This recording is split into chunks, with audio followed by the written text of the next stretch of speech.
bungad na eksena, si Jonas Taylor ay isang professional na maninisid na naglakas loob na iligtas ang isang grupo ng mga maninisid mula sa isang nasirang submarino. Naisakatuparan ni Jonas na maisakay ang ilan sa kanila, kabilang si Der Heller. Ngunit mula sa kawalan ay may umatake o bumangga sa submarino ng napakalakas na nagsanhi ng pagsira ng ibang parte ng submarino. Humihingi ng tulong ang mga kasamahan ni Jonas na naiwan sa loob ng submarino. Subalit naguguluhan ang isip ni Jonas kung sino ang ililigtas. At nakapagdesisyon si Jonas na iwanan ang submarino upang makatakas sa tiyak na kamatayan. Galit na galit si Dr. Helen sa naging desisyon ni Jonas dahil buhay pa ang kanyang mga kasamahan. Nakatakas sila sa tamang oras habang ang isang dambuhalang nilalang ay winasak ang submarino dahilan para ito ay sumabog at ito ay mabilis na nawawala. Makalipas ang 5 taon, sa Mana 1, isang pasilidad sa pananaliksik sa ilalim ng dagat sa baybayin ng China at pagmamayari ng bilyonaryong si Jack Morris. At ito ay pinamamahalaan ng isang grupo ng mga scientifico na pinangunahan ni na Dr. Minwei Jiang at pinamamahalaan ng anak ni Jiang na si Suyin at isang remote explorer na si DJ. At Jack's Herd ang gumawa ng Mana 1 at si Dr. Helen. Ang grupo naman ni Mac, Lori, Toshi at si The Wall ay nagsasagawa ng isang eksperimento na sila ay makalapag sa pinakasahig ng karagatan na kinasasangkutan ng pagtagos sa isang misteryosong ulap sa ilalim ng dagat gamit ang isang maliit na submarino at pagtuklas kung ano ang nasa ilalim ng ulap na iyon. Sila ay tumawid at nakatago sa ulap ng matiwasay at agad na naglabas ng liwanag si Wall upang makita ang kagandahan ng karagatan. Ngunit sila ay inatake ng isang malaki at mabilis na bagay na hindi nila nakikita. Nasira ang makina ng kanilang sasakyan dahilan upang mawalan sila ng kontak sa Mana 1. Nang maglaon ay sinubukan nilang ibalik ang kuryente at masayang napagana nila ang sasakyan. Ngunit inatake silang muli ng malaking nilalang na dahilan para masugatan si Lori ng isang screwdriver na nabangga sa kanyang tiyan. Ang natitirang mga grupo ay nagdebate kung papaano nila maililigtas ang tatlo. Gayunpaman, nagpasya na kunin ang payo ni Mac at tawagan si Jonas para tumulong sa pagsagip sa kanilang mga stranded na kaibigan. Dahil sa kanyang karanasan sa pagliligtas ng mga tao mula sa napakalalim at mapanganib na lugar ng karagatan. Gayunpaman, tutol si Heller dito dahil sa tingin niya ay nabaliw si Jonas mula sa kanyang traumatikong karanasan. 5 taon na ang nakakaraan at hindi naniniwala sa mga pahayag ni Jonas na may umatake sa kanya at sa mga diver na sinusubukan niyang iligtas.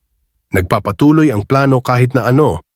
Sa kasamaang palad, malinaw na nakita ni Jonas ang mas magandang araw dahil makikita siya sa isang Taiwanese bar na regular na umiinom at tinutukso ang mga lokal na may-ari ng bangka na palagi niyang inaasar habang inaayos ang mga ito. Sinalubong ni na Mac at Dr. Jiang si Jonas sa kanyang silid. Una nang sinubukan ni Jonas na i-diffuse ang sitwasyon sa pamamagitan ng pag-alok sa kanila ng 2 inumin at pinangunahan na tumanggi sa anumang alok ng pera.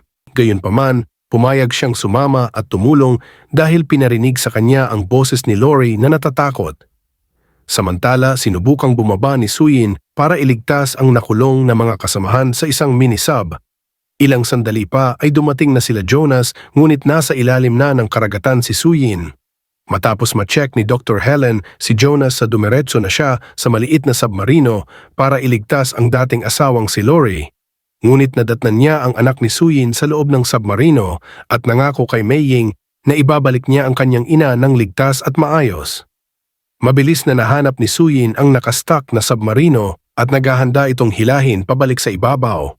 Subalit inatake naman siya ng isang higanting pusit. Bago pa tuluyang masira ang kanyang submarino ay biglang bumitaw sa pagkakakapit ang higanting pusit. Bago lumitaw ang kanyang sub na nawasak, ang pusit ay mabilis na pinatay ng may kagagawan ng nakaraang pag-atake. Isang alamat na halimaw na pating na may sukat na may 82 talampakan ang haba na tinatawag na Megalodon. Ang pating na ito ay siya ring nakatagpo ni Jonas 5 taon na ang nakararaan na muntik na siyang mapatay, kaya napatunayan ang kanyang katinuan. Nilinlang ni Jonas ang Megalodon gamit ang ilang flare para makaligtas si Suyin. at agarang pinababalik ni Jonas si Suyin sa Manawan. Ang grupo ay nagmamadaling lumipat sa sasakyan ni Jonas. Gayunpaman, bumalik ang pating para sa isa pang pag-atake at isinakripisyo ni Toshi ang kanyang sarili para makatakas ang iba. Inilagay ang liham sa bulsa ni The Wall, ang liham na pamamaalam ni Toshi sa kanyang asawa. Sinira ng Megalodon ang submarino na ikinamatay ni Toshi habang ang iba ay nakaligtas. Nang maglaon ay humingi ng paumanhin si Heller kay Jonas dahil hindi siya naniwala sa kanyang sinasabi. Hindi pa tapos ang sitwasyon dahil ang pagkasira ng submarino ay nagdulot ng pansamantalang lagusan patungo sa ibabaw na karagatan.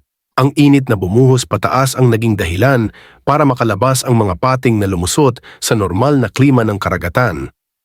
Ang lahat ay nagpulong sa kanilang naranasan sa kailalim-ilaliman ng dagat at si Mei Ying ay nagpasalamat kay Jonas at pagkatapos ay umalis na siya sa pagpupulong habang si Mei Ying naman ay naglalaro ng RC ball sa pasilyo ng Manawan.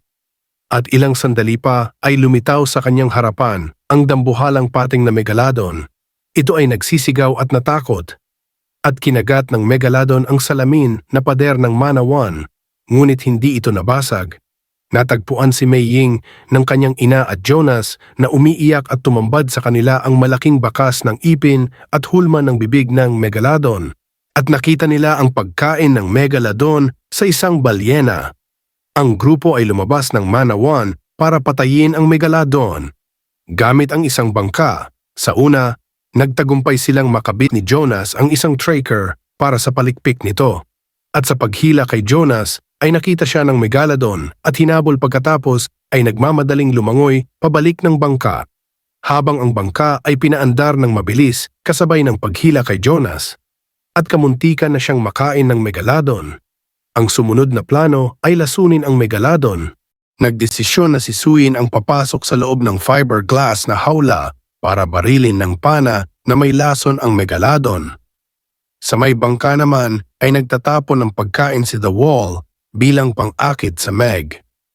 Ilang sandali pa ay nagsilapitan na ang ordinaryong pating at kinain ang mga pagkain para sa Meg. At pagkatapos ay agad na nag-alisan ang mga ito na parang may kinatatakutan. Naging alerto si Suyin dahil nalalaman niyang papalapit na ang Meg sa kinaroroonan niya. Sa hindi inaasahan ay biglang sumulpot ang Meg sa ilalim ni Suyin at binangga ang kanyang hawla at mabilis na nawala. At pagkatapos ay nagpakita sa harapan niya ang Meg. Umiwas sa laser ang Meg at pagkatapos ay binalikan si Suyin at kinagat ng Meg ang hawla ni Suyin.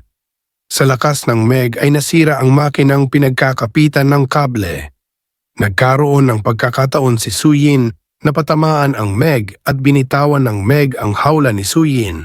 Subalit muling kinagat ng Meg ang hawla at sinubukang lamunin na ng buo ang hawla kasama si Suyin. Sa pag-aalala ni Jonas ay agad itong tumalon at walang takot na nilangoy ang kinaroroonan ni Suyin.